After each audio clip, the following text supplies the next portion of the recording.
Victory, and it's by a lady called Lady Mary Wroth. So I'm going to spend a few minutes talking about it now. Then I'm going to pass over to Martin and to Francis and to Craig, who are very bravely going to get up and rehearse bits from the very first scene of the play. Participants in this will be able to enjoy watching them work and exploring it. We don't know exactly what's going to happen, so it'd be lovely to have you as participants in that process.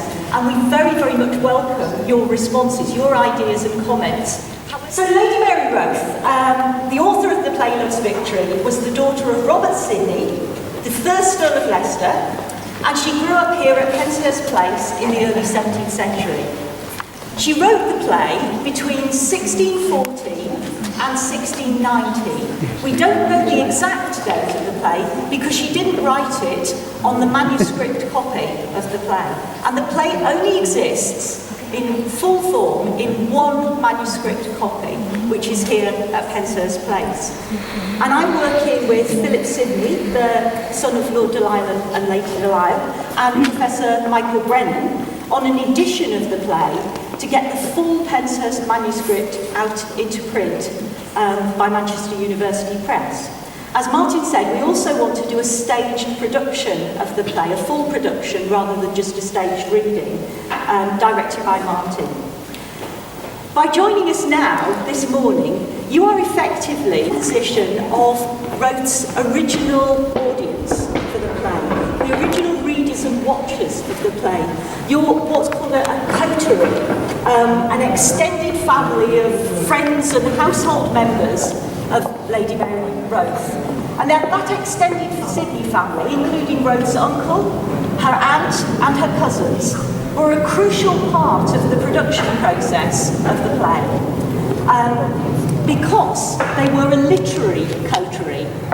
They were a group of people who supported and critiqued each other's writing. Other literary coteries you might think of or have heard of are people like Bronte sisters working together, or the Romantic poets working in the Lake District. The Sidney family are working much earlier than those two coteries. Of course, women writers in the 17th century, when Shakespeare was working, writing poetry or plays or fiction, that wasn't an approved activity for women. And as you probably know, there were no female actors in the professional theatre companies of Shakespeare's day. Indeed, Virginia Woolf conjures up a fictional figure of Shakespeare's sister, where she doesn't have the opportunities that Shakespeare has, and she dies in an unknown grave at the Elephant and Castle in Virginia Woolf's sad story. But that is not the whole story. Great houses like Penshurst did provide a supportive network for noble women to write, and they could and they did write plays. So Shakespeare does have some sisters, not just pop stars or pop group, who are writing at the same time. Not very many, but a few. And Wroth's aunt, Lady Mary Sidney Herbert, the Countess of Pembroke, perhaps provided an even stronger model of literary production to her niece than did Philip Sidney, who's the more famous author from the Sidney family. Mary Sidney Herbert's face is the logo for our Shakespeare and his sisters on site. Half her face and half Shakespeare's face you can see spliced together. And as well as co-writing a beautiful translation of the Psalms, along with her brother Philip, Mary Sidney Herbert was responsible for editing his pastoral romance, a pastoral romantic story, very long, quite long story, called The Countess of Pembroke's Arcadia, for publication after his death. Mary Sidney also wrote a dialogue for shepherds, probably to be performed at Wilton, the house to which she married, dealing with shepherds like the play Love's Victory. She also wrote a translation of Robert Garnier's play, The Tragedy of Antony. So she was a playwright as well. That story of Antony and Cleopatra may well have influenced Shakespeare's later writing. Philip Sidney also wrote a short dramatic entertainment, The Lady of May, and his Arcadia is full of songs and performances by the shepherd characters to each other. For example, on the romantic verse which appears on the Penshurst Place mug, which I encourage you to go and purchase from the gift shop, the shepherdess speaks to her shepherd lover and says, "My true love hath my heart, and I have his. By just exchange, one for the other given. I hold his dear, and mine he cannot miss. There never was a better bargain driven." And that idea of a bargain between the lovers carries on to the present day, with Penshurst used as a venue for weddings and no doubt many other romantic engagements, literally, in the gardens. Lady Mary Wroth followed in her uncle, her aunt and her father's footsteps by setting her drama, Love's Victory, in a rural location and featuring shepherds and shepherdesses in love. And if you've got, or if you can see one of the clipboards, and the bottom actually taped to the clipboard is the picture of William Burgess's survey of Penshurst, this map here, which shows a kind of landscape of the Penshurst estate. The map was actually done in the early 18th century, but it looks back to the 17th century, and it's got a curious key on it, which features some things like the kissing beach at the end of a long walk of trees. So these may well have been sites for an alfresco, an outdoor performance of the play Love's Victory. There's suggestive evidence, I think, that Penshurst Place had romantic significance for Lady Mary Wroth herself, who was in love with her cousin, William Herbert. And she has a poem, Penshurst Mount, which describes a tryst between two lovers at Penshurst Mount. So a lot of critical work has been done thinking about that poem as placing Lady Mary Wroth's romance.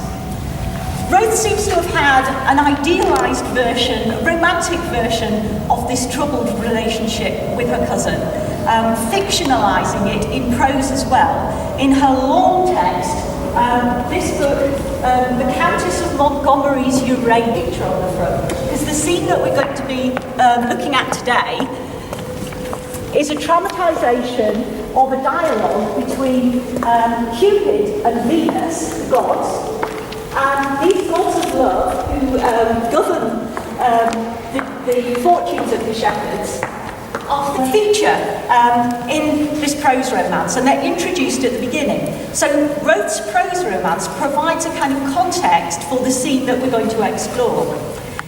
On the cover of the Urania that you hopefully can see now, you can see a large building in the background, and then you can see three domed archways in front.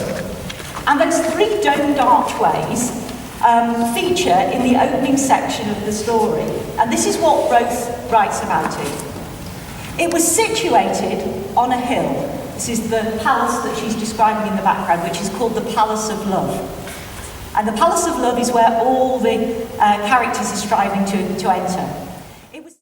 It was situated on a hill, as if the world would needs praise one place of purpose to build love's throne upon. All the country besides, humbly plain, to show the subjection to that powerful dwelling.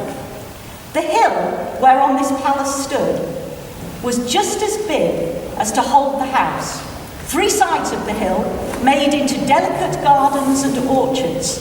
The further side was a fine and stately wood.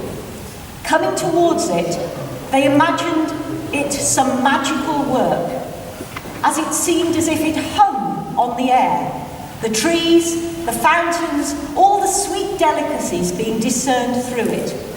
At the foot of the hill ran a pleasant and sweetly passing river, over which was a bridge, on which there were three towers. The first was the image of Cupid, going to be played by Craig. And Cupid is described like this, with his bow bent and a quiver at his back, but with his right hand pointing to the next tower, on which there is a statue of white marble representing Venus, which is going to be played by Fran. And Venus holds in her hand a flaming heart that indicates her power. And she says that the text says that she was crowned with myrtle and pansy. She holds this flaming heart in her left hand, directing it to the third tower of love, before which in all, in rich delicacy, was the figure of constancy, holding the keys of the palace, which showed that place was not open to all, but to few possessed with that virtue. So that idea that constancy is the most important thing in love is something that Wroth seems to want to get across at the beginning, and that was what she didn't have in her own life from her cousin. In the play Love's Victory, which is a dramatic celebration of constancy in love, that, as I say, Wroth didn't enjoy in real life, the romantic relationships of the shepherds and the shepherdesses are likewise controlled by Venus and Cupid. And we're going to have a look at the first scene, and to see how the gods of love function differently in this indoor playing space, and then outside we're going to explore as well later on. At the opening of the play, Venus is very cross because she thinks that the mortals no longer have any respect for her or for love. So that sets the scene. Places like this are the property of men. They are the domain of men, of patriarchy. And even though we've just come out of three women on the throne when this play is written, we've now got James I on the throne. What we're keen to look at is, one of the things we're keen to look at is the idea of gendered spaces. So as we move out, we're going to be moving from a very formal place through various other places until we get into the wilderness, the beautiful orchard, which is just down there. So we're going to look at that and see, and hopefully get your input, those of you who want to come along, and say, actually, this feels really different here. Now we're outside. Now this is happening. Now we're in different places. We want to look at the difference, moving from a very cultivated space, a very cultured space, into a wild space. We're here to look at, to find out what we, people who visit Penshurst, and we, people who perform here, can get out of putting on a fully staged production of this play. That was written, as I say, by one of the family who lived here 400 years ago.